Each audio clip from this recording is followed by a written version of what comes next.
Most parents are wary of the so-called heavy metal music.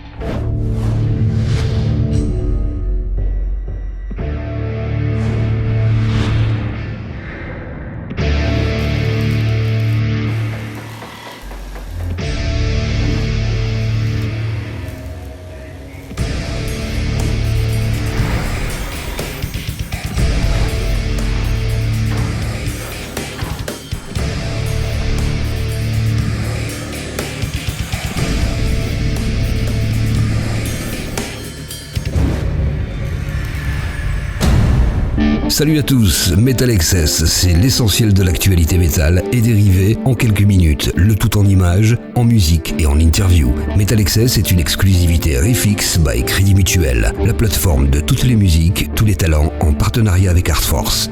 C'est parti!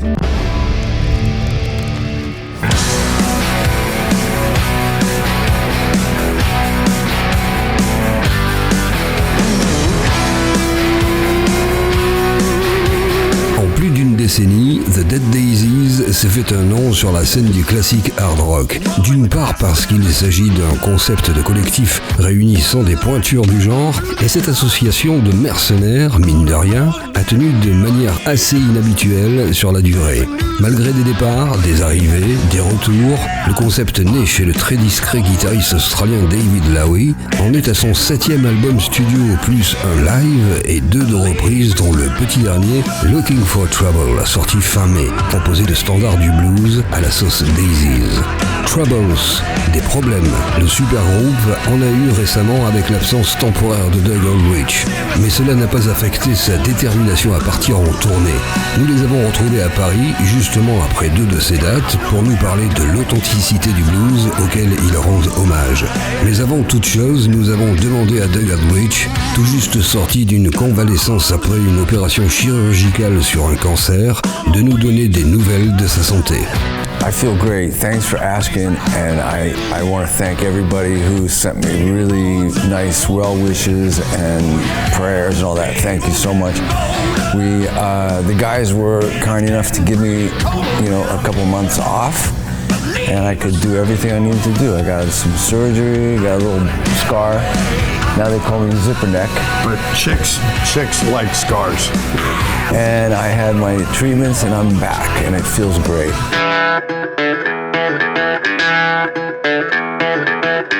L'annonce d'un album de reprise blues a été une surprise, car il survient à peine 1 an après Light 'Em Up.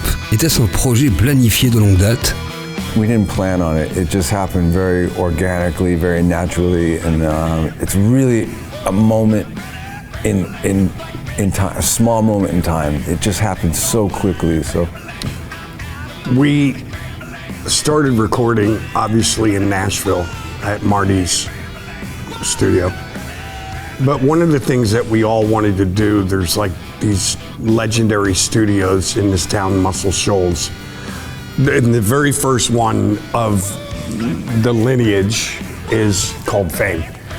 And so we wanted to basically cross it off a bucket list. And, we go down there, and the studio, it's a very small little building.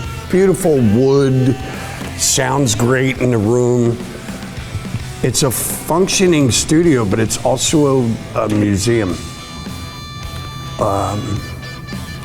And it's really weird because we were inspired by like all the old microphones and the recordings that they were playing, and then they had all these great photos on the wall of it was like Aretha Franklin and Wilson Pickett and just the Allman Brothers, and it just one thing led to another, and we would be working on Light 'Em Up during the day and take a dinner break. Usually with dinner there was beer and whiskey and wine involved, and we just start jamming. And one of the things that's beautiful about the blues is you can pretty much play any chord progression, like A, D, E, and then I picked 500 different blues songs that I could sing something over, and it just wound up being, like he said, a happy accident that we just said, wow, this sounds pretty good. Let's keep going on this too. So during the day, it was light 'em up. At night, it was blues, and it just happened. You know, one of the things I just want to mention that when you get in the studio, you know, and you get everything, it takes a day to get the drum sounds and the guitars to sound good, and then the vocal and all that stuff.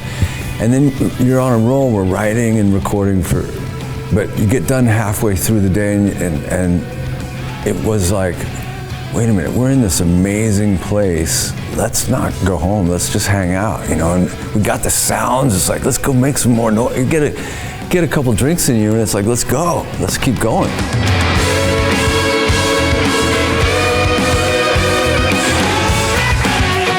I'm sorry to drag the answer on it longer, but I think legendary places like that, to some degree, speak with you, speak to you. You know what I mean? You get excited. Even a place like, you know, we both kind of take it for granted now. But my first time in LA, you know, I got to play the Whiskey, and all I could think about was, this is where the Doors were discovered, and Robert Plant stood right here on his first American tour. So you think about these things, you know, then you go into a studio like Fame Studios and Muscle Shoals. It's a little pressure. You gotta. It's like, okay, you gotta play good. You gotta play. It's good. like, yeah, Doug. Hey, by the way, Doug, you know that legendary solo that Dwayne Allman did on Wilson Pickett's "Hey Jude"? Okay, let's do some blues records. Yeah, let's go.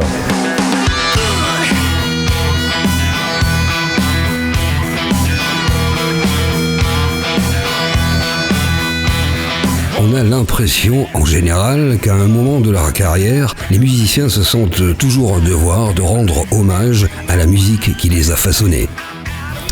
It's not a duty, but it's nice, I think, to do, you know, but I mean, a lot of bands don't get to do it. We didn't even mean to, it just happened, but it turned out cool because we were able to put our stamp on the song, so it's not just like we're paying tribute to the other guy that paid tribute. Like, we're not paying tribute to Ram Jam, who did Black Betty. We're playing our tribute to Leadbelly.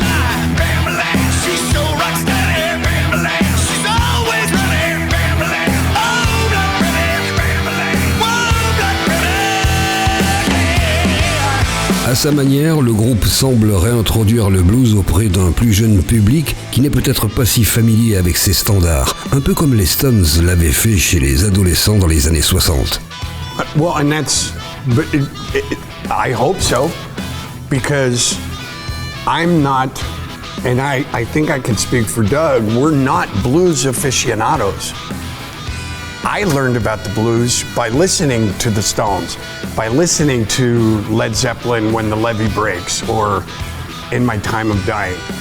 And Foghat, I Just Want to Make Love to You, and Terraplane Blues, and so you see these songs, and then now we have Google and YouTube, so you start looking up, you know, and you start seeing, oh wait, Foghat didn't write that, Robert Johnson wrote that. And so I was enlightened by those bands. We just said, let's take it a step further and enlighten people about the originators as well. You know what I mean? The thing about the blues is that, you know, we are in some ways aficionados, because I can speak for myself and say that Mary Jo Hopkins broke my heart when I was 14 years old. And that's the blues, that's the real blues. And somebody killed my dog. And I've been married 3 times, and I had to give all my money away to my ex-wives. That's real life. That's the blues.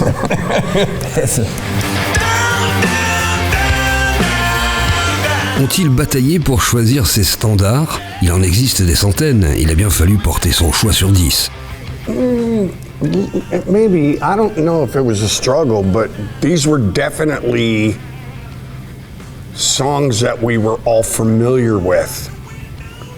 And you're right, we could go and start going really deep into, you know, Coco Taylor and Sun House and really go deep.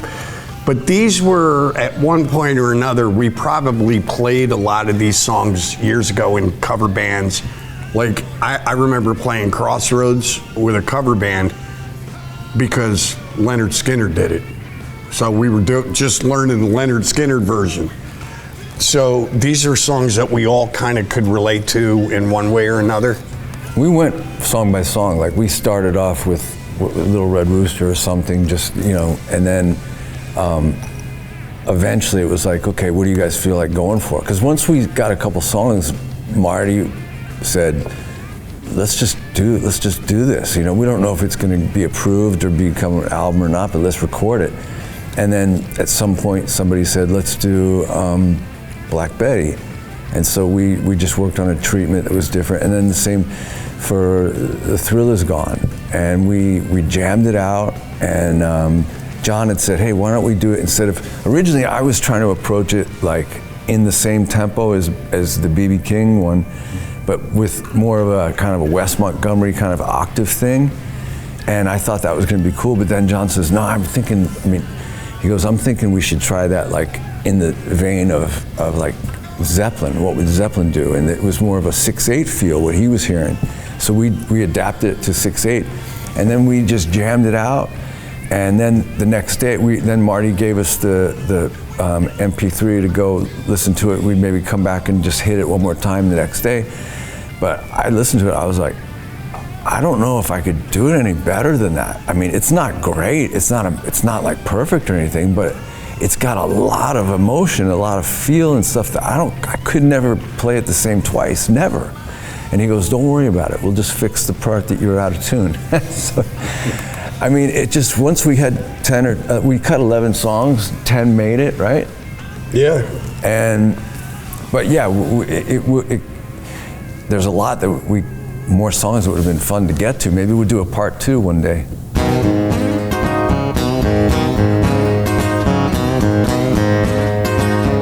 Parmi ces reprises, on retrouve Crossroads, qu'il nous interprète pour METALXS dans une session acoustique exclusive. I went down to the crossroads, fell down on my knees. I went down to the crossroads, fell down on my knees. I'm begging you for mercy, won't you take me please? I went down to the crossroads, tried to make it right.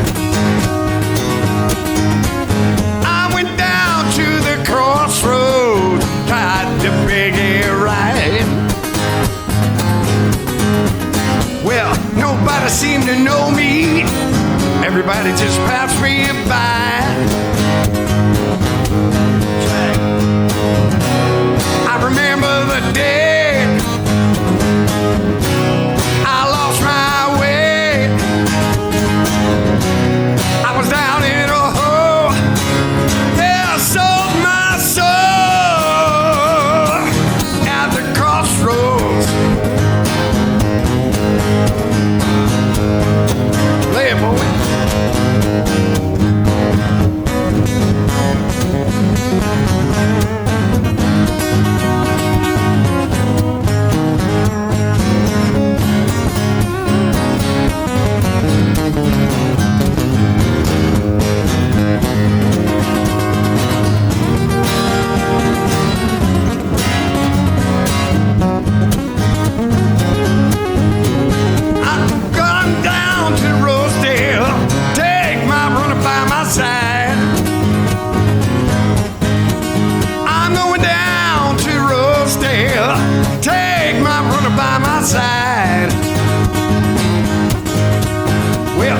Still buy a house there on the riverside. That's right. I remember the day where I lost my way. I was down in a hole, yeah, I sold my soul at the crossroads.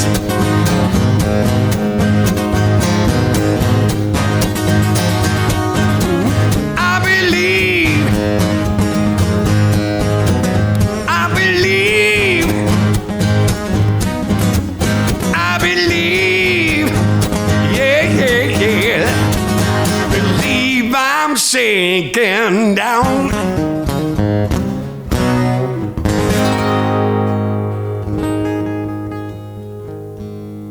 It's just one of the classic, probably one of the most well-known blues songs out there. You know, Cream did it, Skinner did it. I'm sure I can't think off the top of my head who else, but, you know. And the story is heavy. You know? Yeah, and then the story about Robert Johnson, which is why I had somebody ask me earlier today why we added that bridge, that extra part to the song.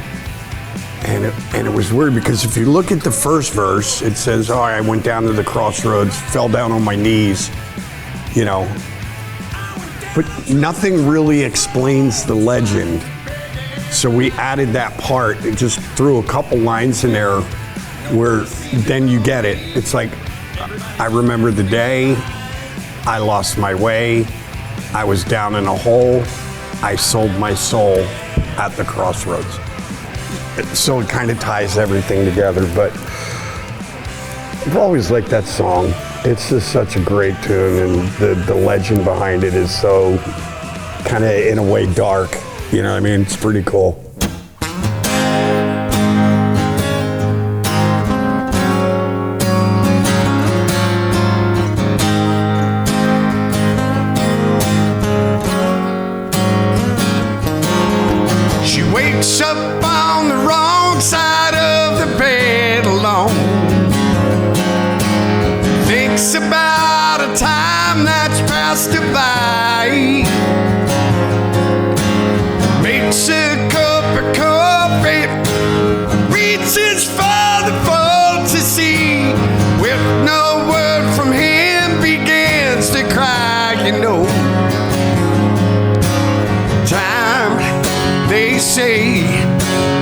Everything, but not goodbye.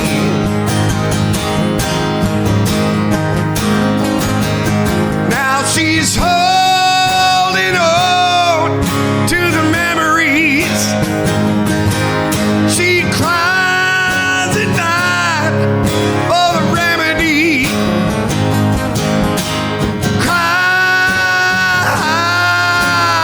Cries for love that'll never be.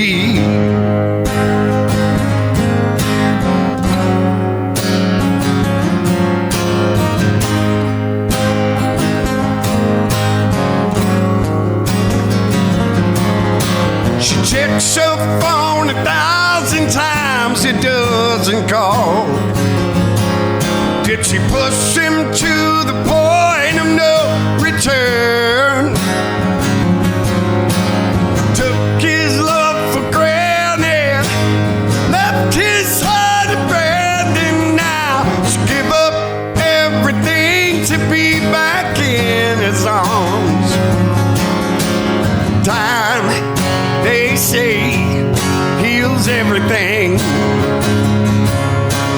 Time, they say, heals everything, but not goodbye.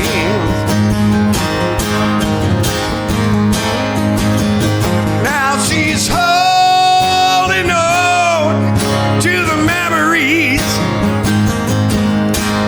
Cries at night for the memory.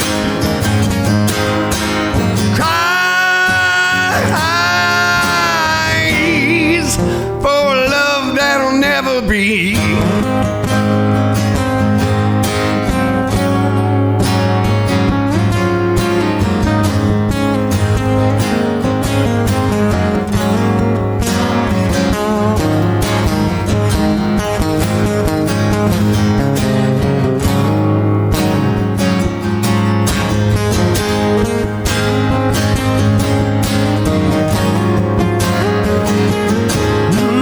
Time, they say, heals everything. Time, they say, heals everything, yeah, but not this time.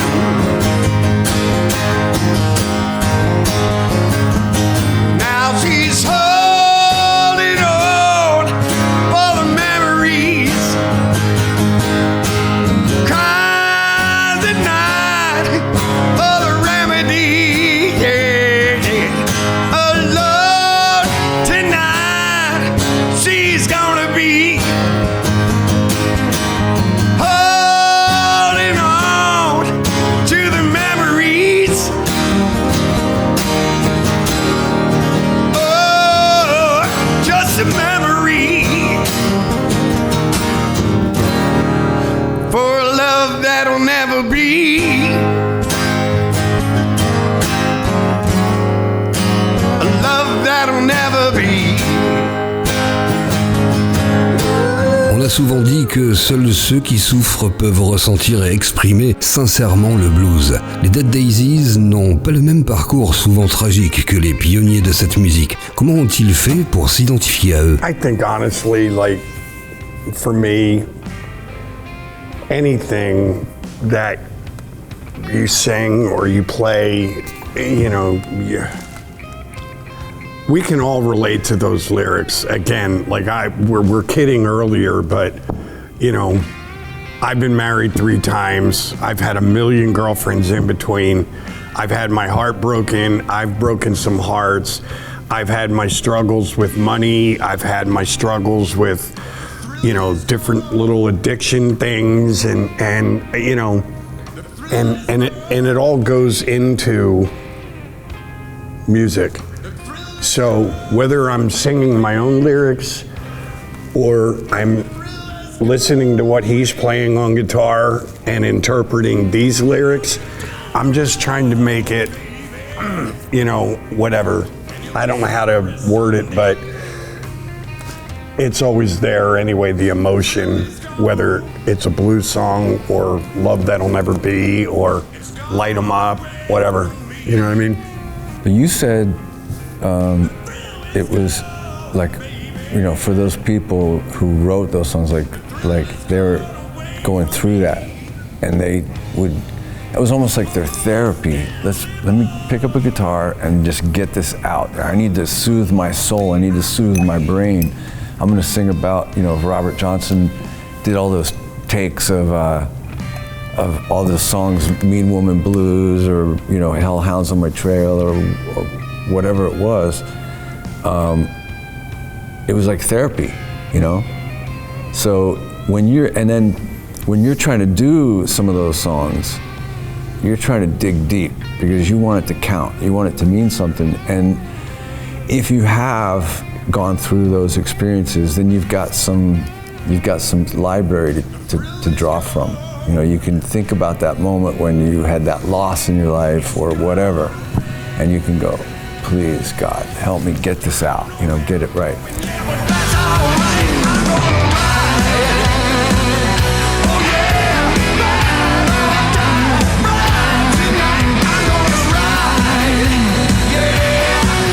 Les avoir côte à côte pour cette rencontre ne démontre-t-il pas finalement qu'ils sont tous les deux, en plus de David Lowy, les piliers les plus solides des Dead Daisies? I agree with John for sure, because John was in the band, and I discovered the band when I heard about it from Marco Mendoza, and I knew Brian was involved. And then when I heard John was in the band, I was like, oh, I want to check it out, you know. And then when I heard Midnight Moses, I was like, oh my God, I used to know John. We were kids when we met. We were literally kids in school, and we met. And that song choice was like genius. And I thought, that's a great thing. There's a little bit of history though about that. So Doug and I grew up in Philadelphia, Pennsylvania, and there was a band, unfortunately never made it to do records, but they were called the Dead End Kids, and they were really popular at all the clubs in that like tri-state area, packed every time they played. And for years I thought Midnight Moses was one of their original songs. And it wasn't until years later I moved to California, and Eric Singer gave me a greatest, it was like a 3 CD box set of the sensational Alex Harvey. And I'm going and I'm hearing these songs like Hole in My Stockings and all this other stuff. And then all of a sudden this riff comes on and I go, wait, that's the Dead End Kids. And then that's when I realized it was actually Alex Harvey. But the Midnight Moses thing for anybody from Philadelphia. I still see it even in the YouTube comments. Hey, Dead Kids, dude, good choice. Philly, go Philly, go Philly.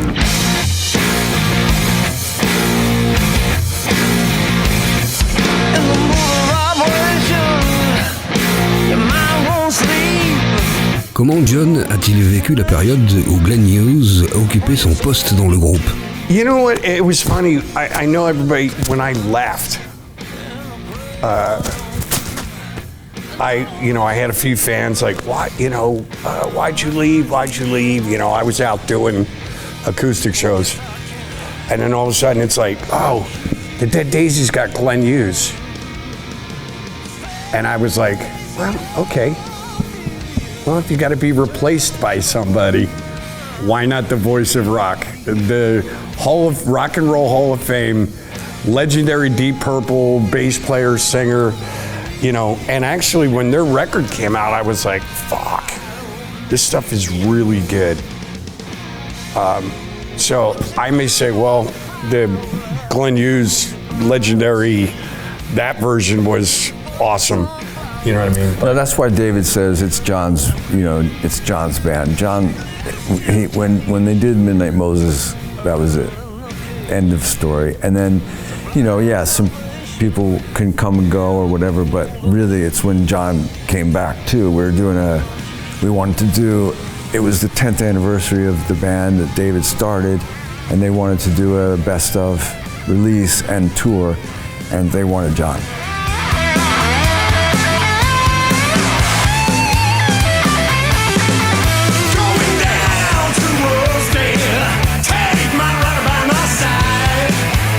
Dead Daisies s'est produit une vingtaine de fois dans l'Hexagone en 10 ans. Ressentait-il s'installer une relation particulière avec le public français? We definitely feel a connection, and we're grateful for we've got longtime friends here, and everybody supports everybody. The music scene in France is very special. It's not like that in a lot of other countries. So, but it's funny. Like I was just sitting and in America before we came over here. There was a movie on about Billie Holiday, and it was funny. It was like a lot of the black artists that couldn't make a name for themselves in America, and for some reason came over here to France, and France just embraced them with open arms. They became these very, very popular musicians here, and then went back home and it carried over. Do you know what I mean? So France has always been cool with just American music in general. It's been awesome. Après une tournée européenne au printemps et au début de l'été, vous pouvez retrouver The Dead Daisies en tournée si vous passez votre mois d'août en Irlande et au Royaume-Uni.